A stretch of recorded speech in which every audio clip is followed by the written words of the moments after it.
മുമ്പ് ചന്ദ്രികയിൽ അലിയുന്ന ചന്ദ്രകാന്തത്തിന്റെ എല്ലാ പ്രിയപ്പെട്ട പ്രേക്ഷകർക്കും മെട്രോ സ്റ്റാറിലേക്ക് സ്വാഗതം. അങ്ങനെ നമ്മുടെ ചന്ദ്രികയിൽ അലിയുന്ന ചന്ദ്രകാന്തത്തിൽ ഇന്ന് എപ്പിസോഡൊന്നും വന്നിട്ടില്ല, പ്രൊമോ മാത്രമാണ് വന്നിരിക്കുന്നത്. പക്ഷേ ഇന്നത്തെ പ്രൊമോ എന്ന് പറയുമ്പോൾ ഭയങ്കര ഒരു ഇൻട്രസ്റ്റിംഗ് ആണ്. അവിടെ പിങ്കിക്ക് സഹായമായിട്ട് പിങ്കിയുടെ ചിറ്റയും കൂടി ഇന്ത്യവരത്തിൽ വന്നിട്ടുണ്ട്. എന്നാൽ ഗൗതമിനോട് തന്റെ സുപ്പീരിയർ പറഞ്ഞ കാര്യങ്ങളൊക്കെ കേട്ടിട്ട് ഭയങ്കര ടെൻഷൻ അടിച്ചാണ് ഗൗതം ഇന്ത്യവരത്തിലോട്ട് വരുന്നത്. എന്തായാലും ഇന്നത്തെ എപ്പിസോഡ് പിങ്കിക്കായിരിക്കും കൂടുതലും സപ്പോർട്ട് കിട്ടുക. നന്ദയെ അവിടെ തകർക്കാൻ വേണ്ടിയിട്ടുള്ള ചില സംഭവങ്ങളാണ് ഇന്നത്തെ എപ്പിസോഡിൽ നടക്കുന്നത്. പിന്നെ എന്തൊക്കെ സംഭവിക്കും എന്ന് നമുക്ക് നോക്കാം. അതിനു മുൻപ് ആദ്യമായിട്ടാണ് ഈ ചാനൽ കാണുന്നതെങ്കിൽ തീർച്ചയായിട്ടും സബ്സ്ക്രൈബ് ചെയ്യുക. അപ്പോൾ ഞങ്ങളുടെ പുതിയ സീരിയൽ റിവ്യൂ വീഡിയോസ് എല്ലാം നിങ്ങൾക്ക് ലഭിക്കുന്നതായിരിക്കും. അങ്ങനെ പിങ്കിയുടെ ചിറ്റ വന്നതിന്റെ പിന്നാലെ തന്നെ നന്ദയെ കുറ്റപ്പെടുത്തുന്നതും നന്ദയെ കുത്തി നോവിക്കുന്നതുമായിട്ടുള്ള വാക്കുകളാണ് പറഞ്ഞത്. അതൊരിക്കലും നന്ദയ്ക്ക് ഉൾക്കൊള്ളാനോ അല്ലെങ്കിൽ സഹിക്കാനോ പറ്റുന്നതായിരുന്നില്ല. അവിടെ പിങ്കിയും പിങ്കിയുടെ കുഞ്ഞിനെ നശിപ്പിക്കാൻ വേണ്ടിയിട്ട് വരെ നന്ദ ശ്രമിക്കും എന്നാണ് പിങ്കിയുടെ ചിറ്റ പറഞ്ഞത്. എന്നാൽ തൻ്റെ കുഞ്ഞിനെ നശിപ്പിക്കാൻ വേണ്ടിയിട്ട് താൻ എന്തിനാണ് ശ്രമിക്കുന്നത് എന്നൊരു ചിന്ത നന്ദയുടെ മനസ്സിൽ വന്നു. എന്നാൽ അവിടെയും നന്ദയെ വേദനിപ്പിക്കാൻ വേണ്ടിയിട്ട് പല സംഭവങ്ങളും ഉണ്ടായി. എന്നാൽ ഇതൊരിക്കലും നന്ദയ്ക്ക് ഉൾക്കൊള്ളാനായിട്ട് പറ്റിയില്ല. ഉടനെ തന്നെ നന്ദ ഈ കാര്യങ്ങൾ ലക്ഷ്മിയോട് വന്ന് പറയുവാണ്. അവിടെ ആ ഒരു കുഞ്ഞിനെ നശിപ്പിക്കാൻ വേണ്ടിയിട്ട് ഞാൻ ശ്രമിക്കുമെന്നും അങ്ങനെ ഈ ഒരു വീട്ടിലുള്ള എല്ലാവരും പിങ്കിയുടെ വയറ്റിൽ വളരുന്ന കുഞ്ഞിനെ നശിപ്പിക്കാൻ വേണ്ടിയിട്ട് നോക്കുമെന്നും ഈ വീട്ടിലുള്ള ആൾക്കാരും ശരിയല്ല എന്ന തരത്തിലാണ് അവിടെ പിങ്കിയുടെ ചിറ്റ സംസാരിച്ചത് എന്ന് നന്ദ ലക്ഷ്മിയോട് പറയുന്നുണ്ട്. എന്നാൽ ലക്ഷ്മി പറഞ്ഞത് മോളൊന്നും കാര്യമാക്കേണ്ട ആവശ്യമില്ല, ഇനി മോളായിട്ട് ഒരു പ്രശ്നങ്ങൾ ഉണ്ടാക്കണ്ട എന്നൊക്കെ പറഞ്ഞുകൊണ്ട് നന്ദയെ സമാധാനിപ്പിക്കാൻ വേണ്ടിയിട്ട് ശ്രമിച്ചു. എന്നാൽ അതൊന്നും നന്ദയ്ക്ക് ഉൾക്കൊള്ളാനായിട്ട് പറ്റിയിരുന്നില്ല. അങ്ങനെ നന്ദ ലക്ഷ്മിയോട് സംസാരിക്കുന്നതെല്ലാം പിങ്കിയുടെ ചിറ്റ കേട്ടോണ്ട് നിന്നു. ഉടനെ തന്നെ പിങ്കിയുടെ ചിറ്റ വന്നതിന് ശേഷം പിങ്കിയുടെ വയറ്റിൽ വളരുന്ന കുഞ്ഞിനെ നോക്കേണ്ടത് എൻ്റെ ഉത്തരവാദിത്തമാണ്. ഇപ്പോൾ ആ ഒരു പയ്യൻ്റെ ഭർത്താവിൻ്റെ വീട്ടുകാരെ എത്രത്തോളം നോക്കും എന്ന് നമുക്ക് നല്ലതുപോലെ അറിയാമല്ലോ. പക്ഷേ പെൺവീട്ടുകാരായിരിക്കും എപ്പോഴും എല്ലാ കാര്യങ്ങളും കണ്ടറിഞ്ഞ് ചെയ്യുന്നത്. അതുകൊണ്ട് തന്നെ പിങ്കിയുടെ കാര്യങ്ങൾ നോക്കാൻ വേണ്ടിയിട്ട് ഞാനുണ്ടല്ലോ. അതുകൊണ്ട് നന്ദയെ ബുദ്ധിമുട്ടേണ്ട ആവശ്യമില്ല. നന്ദയ്ക്ക് വേണമെങ്കിൽ പഠിക്കാൻ പോകാം, ജോലിക്ക് പോകാം, അതിൽ യാതൊരു പ്രശ്നമില്ല. നന്ദ പൊക്കോ, എല്ലാ കാര്യങ്ങളും ഞാൻ നോക്കിക്കോളാം എന്ന് അവിടെ പറഞ്ഞു.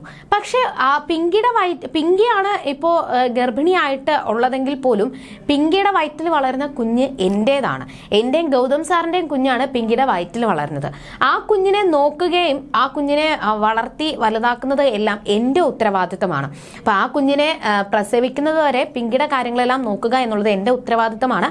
അതിൽ ആരും കൈ കടത്തേണ്ട ആവശ്യമില്ല. അതുകൊണ്ട് ഈ കാര്യങ്ങളെല്ലാം എനിക്ക് കണ്ടറിഞ്ഞ് ചെയ്യാൻ അറിയാം. ഇനി ഇവിടെ വേറെ ആരും ഈ ഒരു കാര്യത്തിൽ ഇടപെടാൻ വരണ്ട എന്ന് തന്നെ നന്ദ പറഞ്ഞു. പക്ഷെ ഇതൊന്നും കേട്ട് ഒട്ടും സഹിക്കാൻ പറ്റാത്ത പിങ്കിയുടെ ചിറ്റ നേരെ പോയി പിങ്കിയോട് കാര്യങ്ങൾ പറഞ്ഞു. ഒരിക്കലും നന്ദ നല്ലൊരാളല്ല. നീ പറഞ്ഞതുപോലെ നന്ദ പാവപ്പെട്ട ഒരു കൊച്ചൊന്നുമല്ല. നന്ദ അത്രത്തോളം ഭയങ്കര ബുദ്ധിശാലിയാണ്. ഓരോ കാര്യങ്ങൾ ചെയ്യുമ്പോഴും ഭയങ്കരമായിട്ട് നിരീക്ഷണത്തോടു കൂടി എല്ലാ കാര്യങ്ങളും സൂക്ഷ്മമായി മാത്രമേ അവൾ ചെയ്യാറുള്ളൂ. അതുകൊണ്ട് അവൾ വിചാരിക്കുന്ന ഒരാളൊന്നും അല്ല. എന്നിട്ട് അവിടെ നടന്ന സംഭവങ്ങളൊക്കെ പിങ്കിയോട് വിശദീകരിച്ചു പറഞ്ഞു. എന്നാൽ നന്ദ എങ്ങനെയെങ്കിലും തകർക്കണം, എങ്ങനെയെങ്കിലും എനിക്ക് ഗൗതമിനെ സ്വന്തമാക്കണം, ഗൗതമിനെ സ്വന്തമാക്കിയേ പറ്റത്തുള്ളൂ. അതുകൊണ്ട് മാത്രമാണ് ഞാൻ ഈ കുഞ്ഞിനെ ഏറ്റെടുക്കാം എന്ന് തീരുമാനിച്ചത്. കുഞ്ഞിനെ എൻ്റെ ഗർഭപാത്രത്തിൽ വളർത്തിയെടുക്കാം എന്ന് ഞാൻ തീരുമാനിച്ചത് ആ ഒറ്റൊരു കാര്യത്തിനാണ്. കാരണം കുഞ്ഞിൻ്റെ അച്ഛന് ഒരുപാട് സ്നേഹം കാണും. ആ സ്നേഹം പതിയെ കുഞ്ഞിൻ്റെ അമ്മയോടും തോന്നും. അതുകൊണ്ട് തന്നെ എനിക്ക് ഈ ഒരു അവസരം മുതലാക്കാനായിട്ട് വളരെ അധികം നല്ല സമയം തന്നെയാണ് എന്നൊക്കെ പറഞ്ഞുകൊണ്ടിരിക്കുന്ന സമയത്താണ് ഗൗതം വരുന്നത്. അപ്പോൾ പിങ്കിക്ക് വേണ്ടിയിട്ട് പിങ്കിയുടെ ചിറ്റ കഴിക്കാൻ വേണ്ടിയിട്ട് ഫ്രൂട്ട്സും കാര്യങ്ങളൊക്കെ കൊണ്ടുവന്നിട്ടുണ്ടായിരുന്നു. ഈ സമയത്ത് തന്നെയാണ് ഗൗതം വന്നത്. അപ്പോൾ ഗൗതം വന്ന ഉടനെ തന്നെ തൻ്റെ സുപ്പീരിയർ പറഞ്ഞ കാര്യങ്ങളൊക്കെ ഗൗതമിൻ്റെ മനസ്സിലുണ്ട്. അതുകൊണ്ട് പിങ്കി, നിനക്ക് ഈ ഒരു സമയത്ത് എത്രത്തോളം മെൻ്റൽ ഹെൽത്ത് വേണം എന്ന് എനിക്ക് നല്ലതുപോലെ അറിയാം. അതുകൊണ്ട് നിനക്ക് എന്തെങ്കിലും ആവശ്യമുണ്ടെങ്കിൽ നിനക്ക് എന്നോട് പറയാൻ മടിക്കണ്ട. നിനക്ക് എന്ത് കാര്യം ഉണ്ടെങ്കിലും എന്നോട് തുറന്നു പറയാം. എന്തെങ്കിലും ബുദ്ധിമുട്ടുണ്ടെങ്കിലോ അല്ലെങ്കിൽ എന്തെങ്കിലും സങ്കടങ്ങളോ ഉണ്ടെങ്കിലോ എന്തുണ്ടെങ്കിലും നിനക്ക് എന്നോട് തുറന്നു പറയാം. ഏതിനും ഞാൻ കൂടെ കാണും. കാരണം ഈ ഒരു കുഞ്ഞിന് ഒരു ആപത്തും വരാൻ പാടില്ല. എങ്ങനെയൊക്കെ പറഞ്ഞുകൊണ്ട് പിങ്കിയെ സപ്പോർട്ട് ചെയ്യുന്ന രീതിയിലും പിങ്കിയെ എന്തുകൊണ്ടും ഒരുപാട് കെയർ ചെയ്യുന്നു എന്നുള്ള രീതിയിലും ഗൗതം സംസാരിച്ചു. അപ്പം ഇതെല്ലാം അവിടെ നന്ദ വന്ന് കേട്ടുകൊണ്ട് നിൽക്കുന്നുണ്ടായിരുന്നു. അപ്പോൾ അതിൻ്റെ കൂടെ തന്നെ ചിറ്റ ആ ഒരു ഫ്രൂട്ട്സ് കൊണ്ടു കൊടുത്തപ്പോൾ പിങ്കി വേണ്ടാന്ന് പറഞ്ഞു. എന്നാൽ ഗൗതം ആ ഒരു ഫ്രൂട്ട്സ് പിങ്കിക്ക് വാരിക്കൊടുക്കുക, ഗൗതമിൻ്റെ തന്നെ ആ ഒരു ഭക്ഷണം പിങ്കിക്ക് കൊടുക്കുക. അതാകുമ്പോൾ കുഞ്ഞിനും പിങ്കിയുടെ വയറ്റിൽ കിടക്കുന്ന കുഞ്ഞിനും ഒരുപാട് സന്തോഷം തോന്നും. തൻ്റെ അച്ഛൻ തനിക്ക് ഭക്ഷണം വാരിത്തന്നത് പോലത്തെ ഒരു ഫീലായിരിക്കും എന്നൊക്കെ പറയുവാണ്. എന്നാൽ ഇതെല്ലാം കേട്ടുകൊണ്ട് നിൽക്കുന്ന നന്ദയ്ക്ക് ഒട്ടും സഹിക്കാൻ പറ്റാത്ത കാര്യങ്ങൾ തന്നെയായിരുന്നു ഇത്.